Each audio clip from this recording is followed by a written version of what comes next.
पोलादपूर शहरातील डम्पिंग ग्राउंडच्या गंभीर समस्येविरोधात आपली माती आपली माणसं या सामाजिक संस्थेनं 30 एप्रिल रोजी पोलादपूर नगरपंचायतीला आंदोलनाचा इशारा दिलाय.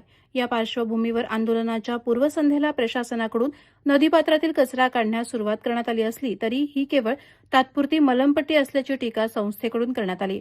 2 आठवड्यांपूर्वी नदीत घनकचरा टाकण्यासाठी नदीपात्रात गेलेल्या पोलादपूर नगरपंचायतीच्या घंटागाडीला संस्थेचे संस्थापक राज पार्टे यांनी स्वतः चालवीत नगरपंचायतीच्या आवारात आणून या गंभीर समस्येचा निषेध नोंदवून नगरपंचायतीच्या अधिकाऱ्यांना धारेवर धरलं होतं.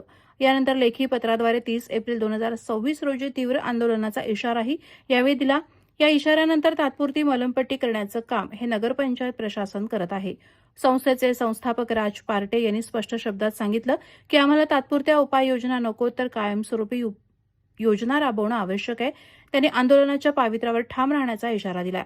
दरम्यान नदीपात्रातील कचरा प्रत्यक्ष काढण्याऐवजी तो त्याच ठिकाणी जाळण्याचा प्रकार समोर आलाय. यामुळे वायू आणि जलप्रदूषणात अधिक भर पडत असल्याची गंभीर बाब पुढे आली आहे. तसंच सुमारे 30 ते 40 गुरं जळून उरलेल्या कचऱ्यावर उपजीविका करत असल्याचा धक्कादायक व्हिडिओही समोर आलाय. नदीपात्रात मोठ्या प्रमाणात प्लास्टिक आणि घनकचरा टाकला जात असल्याने पावसाळ्यात हा कचरा पाण्यात मिसळून नदीत वाहून जातो. याच नदीलगत असलेल्या जॅकवेलमधून गावांना पाणीपुरवठा होत असल्याने नागरिकांच्या आरोग्याचा प्रश्न गंभीर बनलाय.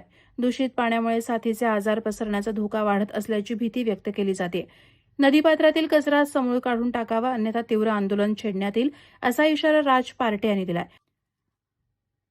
या पार्श्वभूमीवर पोलादपूर नगरपंचायतीने तातडीनं कायमस्वरूपी उपाययोजना कराव्यात अशी मागणी नागरिकांकडूनही होत आहे.